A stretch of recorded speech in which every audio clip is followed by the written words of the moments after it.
বোনের সংসার বাঁচাতে সিঁদুর পরে সাত্ত্বিকের সামনে এলো গীতা। সম্পূর্ণ জানতে ভিডিওটিতে একটি লাইক করে প্রথম থেকেই দেখতে থাকো। গল্পের শুরুতেই দেখা যায় গীতাকে মারতে এসেছিল গুন্ডারা, কিন্তু গীতাকে মারতে তো পারেইনি, উল্টে গীতা সামনে চলে এসেছে আর বলে খুব শখ মেয়েদের গায়ে হাত দেওয়ার, তাই না? আজকে দেখতে চাই যে তোদের পুরুষ হওয়ার অহংকার কি করে থাকে, আয় দেখি কে আসবি। এরপর গীতা ভালো করে ওড়নাটা কোমরে বেঁধে নিয়ে শুরু করে দেয় মারধর, আর প্রত্যেকটা গুন্ডাকে মাটিতে ফেলে মারতে থাকে, যা দেখার পরে পুরো চমকে গেছে ময়না, কোনো কথা বলার মতন অবস্থাতেই নেই। এরপর গীতা সেই গুন্ডাগুলোকে এমন মার মারে যে মেঝেতে সবকটা হামাগুড়ি দিচ্ছিল। আর গীতা তখন বলে, শোন, মেয়েদেরকে দুর্বল ভাববি না, মেয়েদেরকে দুর্বল ভাবলে তোরা নিজেরাই দুর্বল, বুঝলি তো? মেয়েরাই তোদেরকে জন্ম দিয়েছে, তাই যদি ভাবিস মেয়েদের ওপরেই তোরা এরকমভাবে অত্যাচার করবি, খুব ভুল করছিস।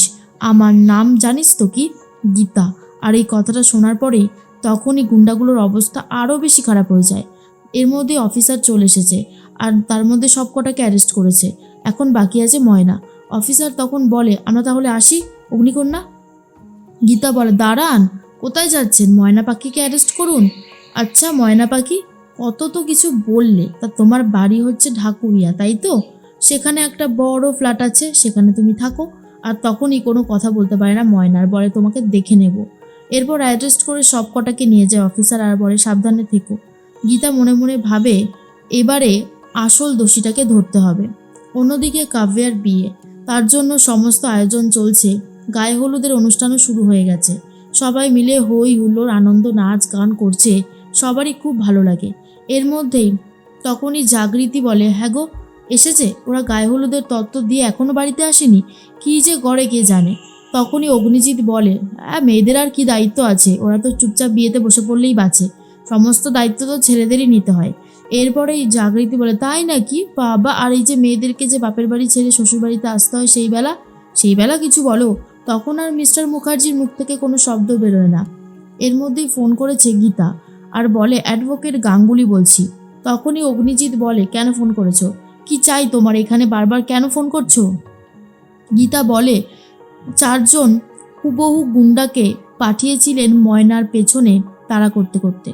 ময়না এসে আমার স্কুটির সামনেই পড়েছিল। গেমটা বেশ ভালো রকমেরই সাজিয়েছিলেন, কিন্তু ধোপে টিকলো না।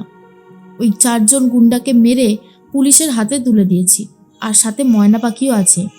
ভজন মিত্তিরকে বলবেন এরপরে প্ল্যান করলে ঠিকঠাকভাবে প্ল্যান করতে। কোর্টের বাইরে আপনি যে এত বড় ষড়যন্ত্র করতে পারেন, সেটা তো আমাকে জজ সাহেবকে জানাতে হবে, তাই না? কথাটা শোনার পরেই অগ্নিজিৎ বলে, এই শোনো, আজ আমার ছেলের বিয়ে, না হলে না তোমাকে দেখিয়ে দিতাম। গীতা বলে, কি আর দেখাবেন, আপনার মতন লোকেরা বেশি কিছু দেখাতে পারে না। আর শুনুন, বাড়াবাড়ি করবেন না, এখন কিন্তু আমার হাতে অস্ত্র এসে গেছে, সেই অস্ত্র দিয়ে আমি চাইলে আরামসে আপনাকে শেষ করে দিতে পারি। তবে যেহেতু আজ আপনার ছেলের বিয়ে, তাই আমি আর বেশি কথা বললাম না, ফোনটা কেটে দিলাম। গুন্ডাগুলোকে এমন মেরেছি, শুনে নেবেন ওদের মুখ থেকে কেমন লেগেছে, বলেই ফোনটা কেটে দেয়। ভজন মিত্তির এসে বলে, স্যার সব ঠিক আছে তো? তখনই অগ্নিজিৎ মুখার্জি বলে, কি ঠিক থাকবে, কি ঠিক থাকবে ভজন? আমি তোমাকে বারবার বলেছিলাম এমন কিছু করো না যাতে মান সম্মানটা আরও ধুলো মিশে না যায়, সেটাই তুমি করেছো। গীতা তো সব কিছু জেনে গেছে, অ্যাডভোকেট গাঙ্গুলি সব জেনে গেছে, কি করবে এখন? হ্যাঁ, কি করবে? ওর কাছে অস্ত্র চলে গেছে, এবারে তো আমাকে চাইলেই দমন করে দিতে পারবে।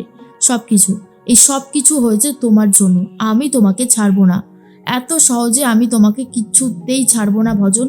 আর ভজন তখন বলে, স্যার আপনি মাথাটাকে ঠান্ডা করুন, আমি ঠিক একটা উপায় বার করবো, দেখবেন, আপনি একদম চিন্তা করবেন না। আর তখনই ভজন এত কিছু বলাতে অগ্নিজিৎ বলে, আমি আর তোমাকে বিশ্বাস করি না, তোমার কোনো প্ল্যানে আমি থাকবো না।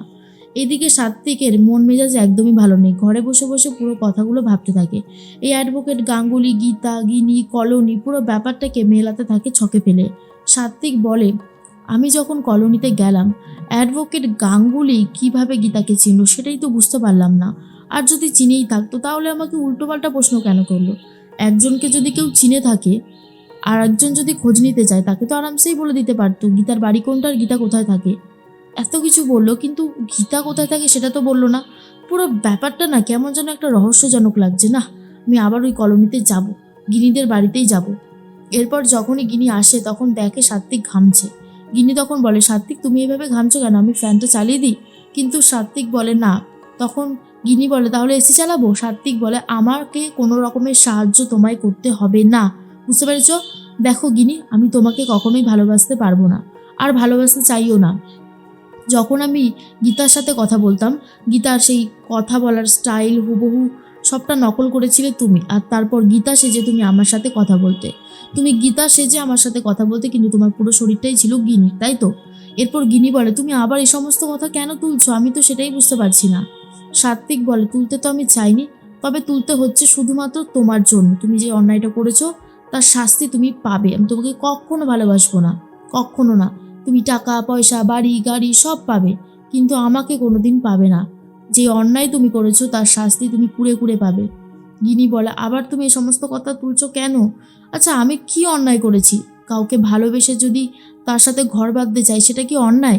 সাত্বিক বলে, কিন্তু আমি তো তোমাকে ভালোবাসি না, আমি তো গীতাকে ভালোবাসি। আমি এখন তোমাদের ওই কলোনিতে যাব আর গীতাকে আজকে খুঁজে বার করবো। আমি সবটা মনে হচ্ছে জানতে পেরে গেছি। গীতা, অ্যাডভোকেট গাঙ্গুলি, গিনি, কলোনি, পুরো ব্যাপারটাকে যদি অ্যাটাচ করে দিই তাহলে কি দাঁড়ায় বলো তো? আমি কিন্তু তোমাকে এখন কিছু বলবো না, আগে আমি নিজে মিলিয়ে আসি ছকটা, তারপর তোমাকে বলবো। এরপর এই সাত্বিক রেডি হয়ে বেরিয়ে যাচ্ছে, কিন্তু তখনই আটকে দেয় আবার গিনি, আর বলে, তুমি কোথাও যাবে না, যাবে না কোথাও তুমি। এরপর সাত্বিককে ঠাস করে চড় মেরে দিয়েছে গিনি। আর তখন সাত্বিক বলে, তোমার সাহস হলো কি করে, তুমি আমাকে চড় মারলে? গিনি, আজ এই চড়টা তোলা থাকলো, এরপর একদিন সপাটে চড় তুমিও খাবে, যখন আমি গীতাকে এই বাড়িতে বিয়ে করে বউ করে নিয়ে আসবো, বুঝেছো? কথাটা শোনার পরেই গিনি ভয় পেয়ে যায়। সাত্বিক তো বেরিয়ে গেছে। গিনি তাড়াতাড়ি করে গীতাকে ফোন করে আর বলে, কিছু একটা কর গীতা, সর্বনাশ হয়ে গেছে। আমার বর বাড়িতে যাচ্ছে, ও বুঝতে পেরে গেছে যে তোর আর আমার মধ্যে কোনো একটা সম্পর্ক আছে। আর অ্যাডভোকেট গাঙ্গুলি যে গীতা, সেটা একটা আন্দাজ করতে পারছে। কিছু একটা কর গীতা, না হলে সব শেষ হয়ে যাবে, আমার সংসারটা যে শেষ হয়ে যাবে, আমি কি করে বাঁচাবো বলতো? তখনই গীতা ভাবে কিছু একটা করতে হবে, আর বলে, চিন্তা করিস না, দেখছি আমি কি করতে পারি। আর কোনো উপায় তো চোখের সামনে দেখতে পাচ্ছিলই না গীতা, আর ভাবে একটাই উপায় আছে এখন, সেটা হচ্ছে নিজেকে বিবাহিত বলে পরিচয় দেওয়া। নিজেকে যদি বিবাহিত বলে পরিচয় দিতে পারি তাহলে তো আর কোনো অসুবিধা নেই। এর মধ্যেই গীতা সিঁদুর পরে নিচ্ছে নিজেই, আর দেখাচ্ছে যেন সে একজন বিবাহিত স্ত্রী। আর এর মধ্যেই চলে এসেছে গীতাদের বাড়িতে সাত্বিক। তখনই পদ্ম বলে, দিদি তোমার সাথে দেখা করতে এসেছে। আর তখনই গীতা বলে, কই? আর সাত্বিক তখন ভেতরে চলে এসেছে। সাত্বিক গীতার গায়ে হাত দিয়ে তখন গীতাকে ডাকে, আর যখনই গীতা পেছন ঘুরেছে, অর্থাৎ সামনাসামনি হয়েছে সাত্বিকের, সাত্বিক দেখে চমকে যায় যে গীতার সিঁথিতে সিঁদুর। গীতা হলো বিবাহিত একজন মহিলা। আর এটা দেখার পরেই সাত্বিক খুব অবাক হয়ে যায়। তখনই গীতা বলে, কি চাই, কেন এসেছেন আপনি এখানে? আর তখন খুবই কষ্ট পায় সাত্বিক।